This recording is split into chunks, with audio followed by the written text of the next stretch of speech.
Fala pessoal, beleza? Hoje dia 24 de agosto, terça-feira, bora para mais um fechamento de mercado aí para vocês, começando aqui primeiramente pelo índice e depois passando para o dólar, beleza?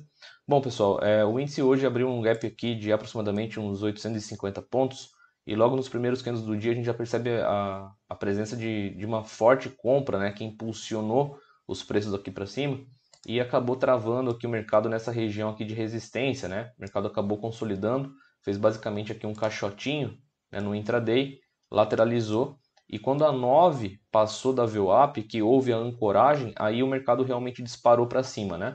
A gente consegue perceber que o mercado hoje pegou uma forte tendência de alta, basicamente não deu entrada, né? Se você não tivesse com o olho atento, se você não tivesse acompanhando por um time frame menor, obviamente você ficou de fora dessa alta inteira, né? Mas o mercado aqui acabou gerando alguns bons gatilhos, né? Principalmente aí quem opera com gráficos menores, de time frames menores, né? Aqui, por exemplo, foi um bom gatilho. Essa barra ignorada, ancorada na 9, tá? Essa retração que aconteceu deixando dois dojis e na sequência uma ancoragem na 9, rompendo o topo anterior, tá? Aqui acionou a continuidade de movimento, né? Aqui a gente já estava chegando num cenário de exaustão, né? Em alvos de FIBO, o mercado pegou, retraiu, depois deu ignição de novo, né? Deu outras oportunidades no micro, né? E a gente percebe que, inclusive, no final do dia, aí o mercado acabou pegando um range macro, né? E ficando lateralizado. A gente consegue notar até aqui pelo volume profile que essa região aqui, ó, vocês conseguem observar que foi o maior pico de volume, ou seja, a maior região de negociação, a maior região de trava do dia, tá? Então essa região aqui acabou gerando essa congestão. Mas, falando do cenário um pouquinho mais macro, né, e não olhando apenas o intraday, é importante a gente observar que se a gente der um zoom out aqui, a gente consegue nitidamente ver que o mercado, desde o dia 17 aqui, ele estava trabalhando nesse cenário, né, ó. E hoje, esse cenário foi concretizado. O que que é isso? Isso é uma figura gráfica de reversão, né? Um ombro, uma cabeça, um ombro invertido. E quando o mercado ele passou essa máxima aqui de ontem, galera, ele basicamente ativou aqui a continuidade desse movimento, tá? Então, nesse cenário, se a gente opera na compra no intraday, a gente pode trabalhar com alguns cenários de FIBO. Por exemplo, eu posso pegar esse último fundo aqui do dia 19 com a cabeça aqui do dia 19 e eu posso trabalhar com um pivô de alta, né? Ou eu também posso pegar aqui, ó, esse topo de ontem com o fundo de ontem e simplesmente espelhar o movimento para cima, certo? Então tem algumas possibilidades. Por exemplo, se eu no intraday compro essa região, né, onde que eu vou projetar o meu alvo, certo? O que dá para eu fazer? Eu posso pegar aqui esse fundo do dia 19, cabeça do dia 19 e projetar para cima. O primeiro alvo seria aqui nessa região aqui dos 630 mais ou menos, tá? Então quem comprou aqui, por exemplo, ou aqui e segurou essa operação, chegou a pegar aqui uns 950 pontos, tá? Apenas com ancoragem da 9 ou conduzindo pelo 2 minutos, certo? Se eu trabalho com o espelhamento do dia de ontem, eu pego esse fundo, esse topo e espelho o movimento, tá? A gente consegue perceber que o mercado gerou uma confluência, porque aqui é a região dos 120, 640 e aqui é a região de 120, 740. Então a gente percebe que o mercado ele passou, né? Essa região entre os dois alvos de FIBO é uma região de interesse, então se você pega o trade aqui embaixo, aqui seria um bom momento para você poder finalizar a operação ou minimamente bater uma parcial, tá? Adriano, passou do alvo, e agora? Agora você minimamente projeta os outros alvos. A grande questão é que hoje o mercado acabou não pegando, né? Se a gente pegar aqui e estender para o 100% desse range projetado, faltou ainda um pouco. A gente percebe que no leilão o mercado sinalizou que vai buscar, né? E se a gente pega aqui também, passando do primeiro alvo, esse pivô de alta, né? Se a gente joga para cima, a gente consegue observar uma outra região aqui na casa do 122,020, né? Tem um outro cenário também, pessoal, que eu posso trabalhar, que é pegando esse último fundo com esse topo e trabalhando também um pivô de alta, né? Então, se eu pego esse cenário aqui, ó, esse fundo com esse topo e projeto para cima, aqui a gente consegue encontrar uma região, tá? Entre a região do 435 com o 530.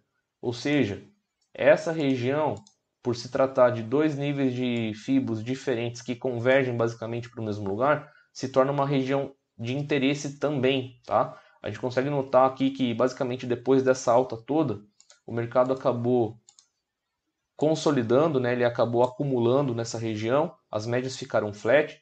Inclusive, até é interessante notar, né, que em dias de forte tendência, eu até tenho uma regra de coloração que eu criei, que essa regra de coloração é baseada diretamente no meu próprio operacional, né? Se eu coloco ela aqui, olha a coloração no dia de hoje, tá? A gente só percebe candles de compra, tá? Então, mesmo aqui nas regiões onde as médias estavam flat, a gente consegue notar nitidamente aqui gatilhos específicos, né? Pontos específicos que o mercado estava mostrando que a direção era para alta. Bem interessante. Mesma coisa aconteceu no dólar, tá, pessoal? Se a gente puxar aqui o dólar, por exemplo, olha lá os candles gatilhos no dólar, beleza? Todos os candles de queda, certo? E o dólar, inclusive, aconteceu um cenário muito interessante aqui, pessoal, que, assim, para mim foi um cenário muito bacana. No dia de ontem, o que o dólar fez? O dólar ele acabou deixando, né? Se a gente considerar aqui esse cenário, o que o dólar fez? O dólar acabou deixando aqui uma angulação, pessoal, de topo arredondado, tá? Deixa eu puxar primeiro para o gráfico de 15 minutos para ficar mais fácil para vocês verem, tá? Então, por exemplo, o que significa topo arredondado? Topo arredondado, dentro da análise técnica, significa que o mercado tende a fazer uma correção para baixo, né? Nesse caso, impulsionando o mercado para baixo. A gente percebe essa angulação, esse topo e essa angulação. Aqui a gente tinha uma região de mínima, certo? E hoje o mercado abriu, né, com gap de baixa e furou essa região. Quando ele furou essa região, basicamente ele ativou, né, o que? Um espelhamento de Fibo, porque ele subiu reto e caiu reto, ou seja, ele fez uma recuperação em A, certo? E o mais interessante de tudo foi quando o mercado caiu, fez o pullback na troca de polaridade do fundo anterior, de ontem no caso, e depois deu a confirmação da continuidade da queda, tá? Quem opera aí com time frame menor de 2 minutos, 5 minutos, deve ter pego essa oportunidade. E aí, pessoal, né? Aí basicamente era você trabalhar com Fibo, né? Se você pegasse o topo de ontem com o fundo, esse último topo relevante de ontem, com esse fundo aqui de ontem, se você espelha esse movimento para baixo, o primeiro alvo estaria aqui, o segundo alvo estaria aqui, e o terceiro alvo você puxa aqui no pé do pivô, tá? Você consegue notar que o dólar acabou cravando aí os 3 alvos desse espelhamento, né? Dessa recuperação em A, aqui, ó.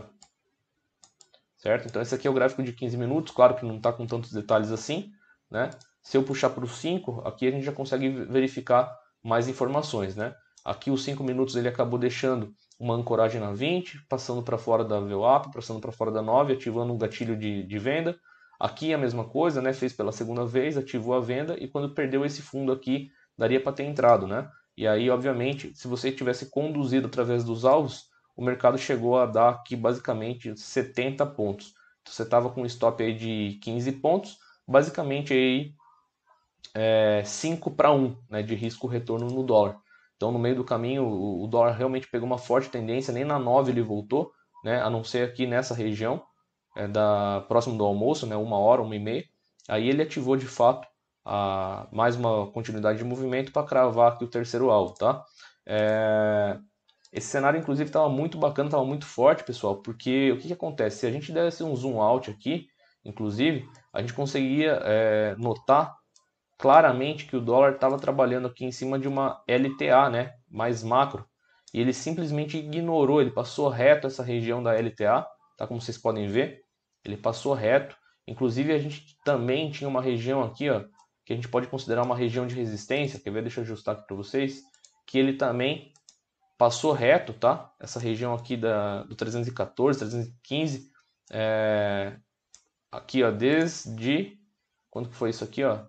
Desde o dia 9, né? Do dia 9, dia... Deixa eu pegar aqui. Dia 16 e dia 17. Então, essa região aqui basicamente foi uma região de pressão. E hoje, pessoal, como o mercado realmente pegou velocidade, ó, ele não quis nem saber de linha de tendência, nem de suporte, ele simplesmente rasgou tudo aqui para baixo. E se a gente pega aqui, ó, é até bacana também observar isso, esse topo com esse último fundo relevante aqui do dólar, a gente consegue notar que o mercado já ultrapassou a barreira dos 50% e está caminhando, né? Está caminhando aqui para os 61%. Esse 61% dessa retração mais macro aqui, galera, tá aqui na casa dos 5.223,5, tá? Então fica aí a atenção, fica de um ponto de atenção aí para vocês, que se caso o mercado der continuidade nessa queda, né, provavelmente ele vem buscar aqui essa região dos 5.223,5, beleza? Então assim, dia direcional é aquele negócio, ou você pega os gatilhos pontuais ali e surfa o movimento, ou você fica chupando o dedo, né, galera? Porque pegar mercado em tendência no meio do caminho acaba sendo arriscado, principalmente se está longe da 9, né? Se o mercado respira um pouquinho ali, já acaba tirando você do trade. Por exemplo, imagina um cara que veio aqui e resolveu vender, né? Ter a brilhante ideia de vender aqui. Um respiro do dólar, 16, 17 pontos. Tem muita gente que não aguenta, né? Então não tem por que ficar querendo vender em fundo se o mercado está longe da média ou comprar em topo se o mercado está longe da média, tá? Espera o mercado voltar para a média e dar continuidade no movimento. Claro que se o mercado tiver em tendência, né, as médias vão estar inclinadas, acompanhando os preços, alinhadas com o VWAP, assim como foi no índice, foi no dólar também. Beleza, pessoal? Então essa foi a minha visão aí do dia de hoje, espero que vocês tenham gostado. Vamos para cima e again, porra!